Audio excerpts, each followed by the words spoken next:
Okay, so as Kingdon is doing this survey, as he's talking to these people involved in the policy process, asking about ways in which interest groups matter, or when maybe they don't matter, he does find that overall, in the aggregate, these respondents do believe that interest groups play an important part in policy in the United States, in policy making. Okay? And so what I want to think about just in the general, before we get to any of the more specific questions, is first, why might they think interest groups play an important role? Right? And then why might they want to admit that interest groups play an important role? Or why might they want to say that interest groups play an important role? Okay? So they might seem important, whether they actually are or not. They might seem important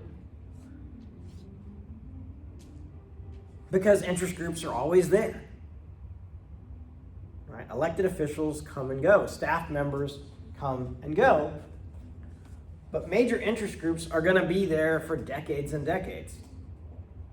And they're always going to be trying to influence government policy on whatever area that interest group is organized around, right? Whatever that interest group is for, they're always going to be trying to influence what government does. And so there are interest groups, particularly the larger ones, the ones that you've heard of that are more well known, that they may have been involved in policy-making decisions with members of Congress or members of different administrations going back decades, right?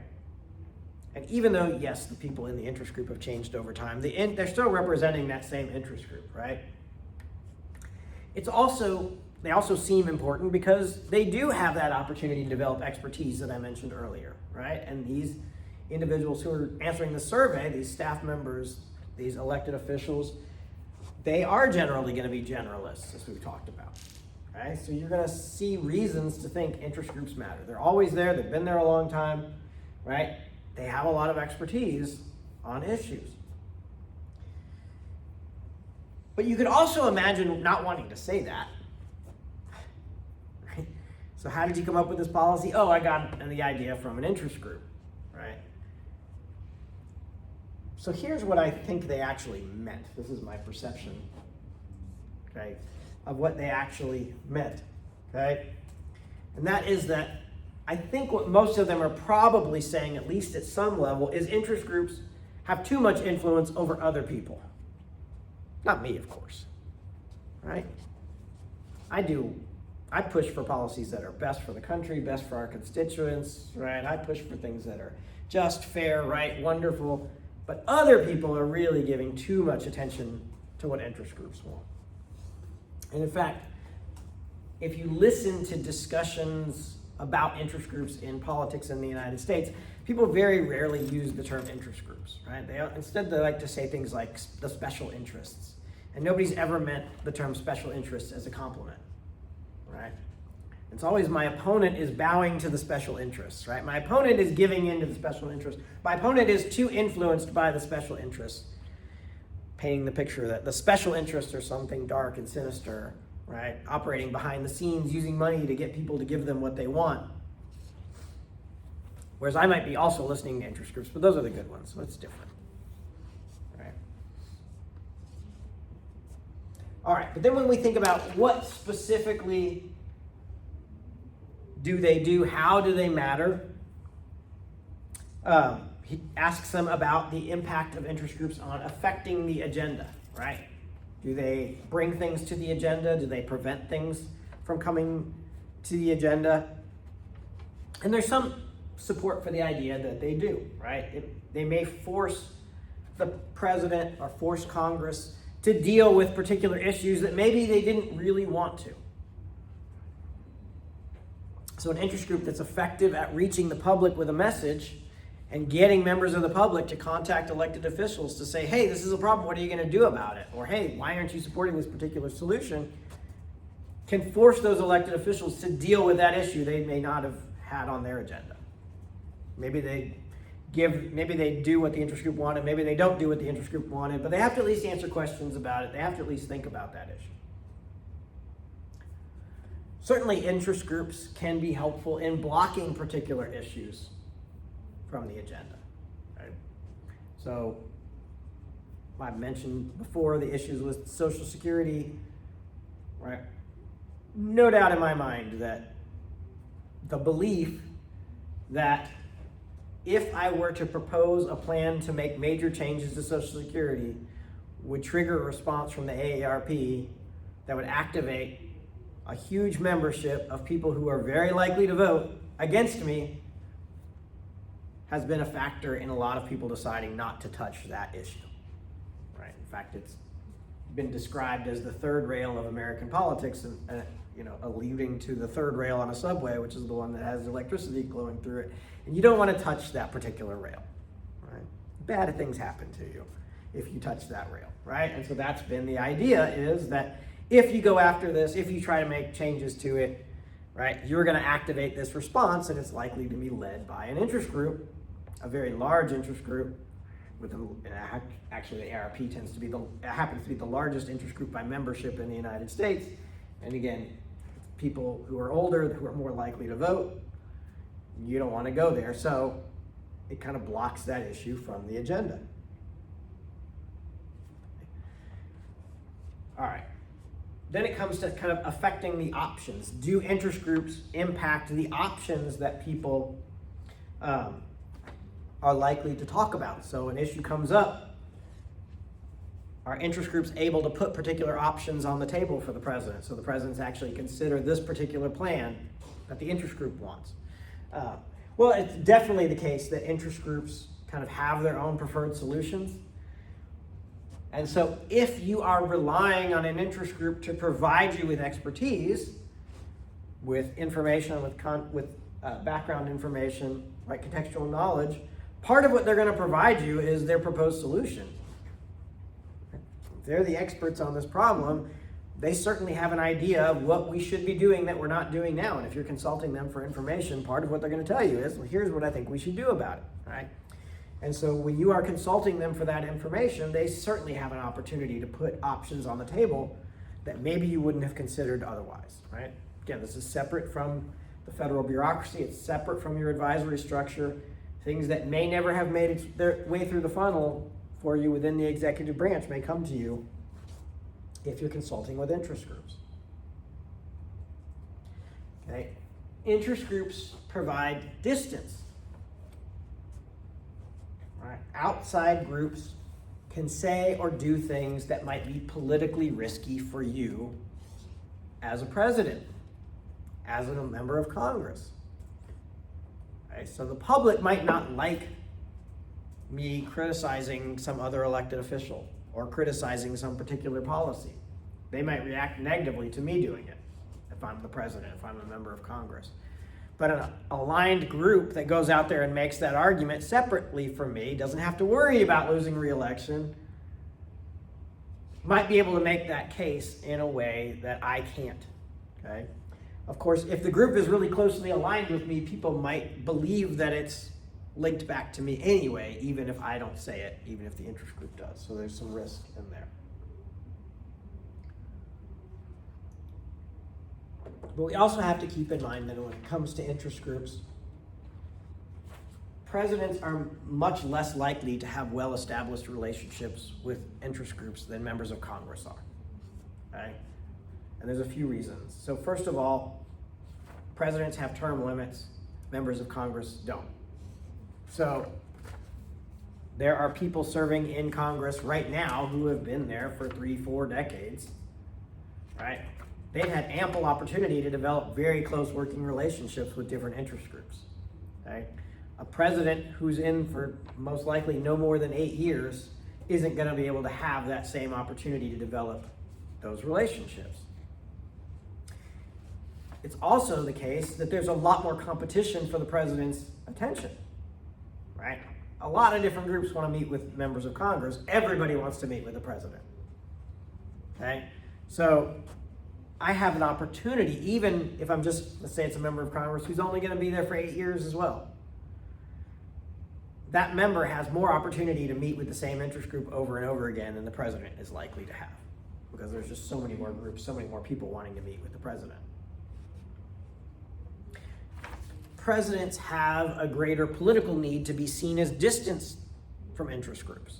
People pay a lot more attention to what the president does, right? There's a log of who comes to the White House, who meets with the president. That's public information, right? You can know who came to meet with the president, right?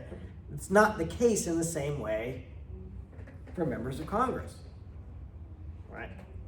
Lobbyists, you have to register. If they are formally lobbying you for some change in the law, then that does become public information. But if I'm just, let's say, going to meet with a member of an interest group to try to get some of this contextual knowledge on an issue, they're not lobbying me. I don't have to register that. Nobody even knows that I met with them. I just went to lunch with somebody, right? I just had a meeting with them. That doesn't have to be public information, right?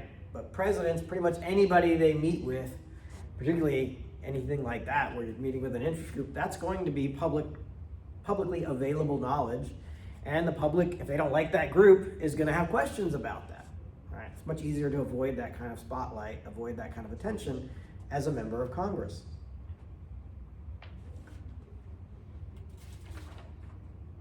All right, so how much influence overall do we think that interest groups actually have? Not the perception of it, what do we think the reality is? Well, I would say that interest groups have the most impact on issues where the public is not very involved, not paying much attention. So there's lots of things that the public either doesn't care about or doesn't really know much about. So in those cases, it's easier for elected officials to pay more attention to what interest groups want. Interest groups have the most influence when they face the least competition from other interest groups. So on an issue where you only have one interest group that's trying to lobby the government, that interest group's likely to have an opportunity to have a great deal of influence over what that policy is going to look like. You start to have competing groups, then that influence starts to decline. And in fact, because of that, interest groups always have an incentive if they think that they're losing to try to bring in more interest groups on their side, which further decreases the influence of any one group, including the one on the other side that they're arguing with. But interest groups are likely to have the most influence on the implementation of policies rather than on creation of those policies. Because while we have, televised hearings of what's going on in Congress, right? While we have public debates over the formulation of policy that's coming out of the White House, we have lots of discussion, lots of coverage when we're making policies. Implementation of policies is most often taking place behind closed doors, right? And even when those meetings are public, and sometimes they are, nobody goes to them. They're certainly not on TV. And so it's much less risky to allow interest groups to come in and play a big role in figuring out how this policy should be implemented when nobody's really paying attention to that part. All right, last thing we'll say about interest groups then is, so what gives them influence? What makes it more likely that interest groups get in the door to be able to make their case? Okay, and there's really three resources that they have that elected officials want and want access to. Okay, the most important by far is membership. Interest groups with larger memberships have an easier time getting in the door. I mentioned that the AARP is the largest interest group by membership in the United States. If you're serving in Congress, if you're a president and the AARP wants to meet with you, you're probably going to say yes. Because they have direct access to a lot of voters. And if those voters end up supporting you, that's going to be very helpful. If those voters all are mobilized to oppose you, that's going to be a problem. A second resource, it's the one most people think of first, but it's definitely not the most important. The second one is money. Elected officials want the money that interest groups can donate. What do they use that money for?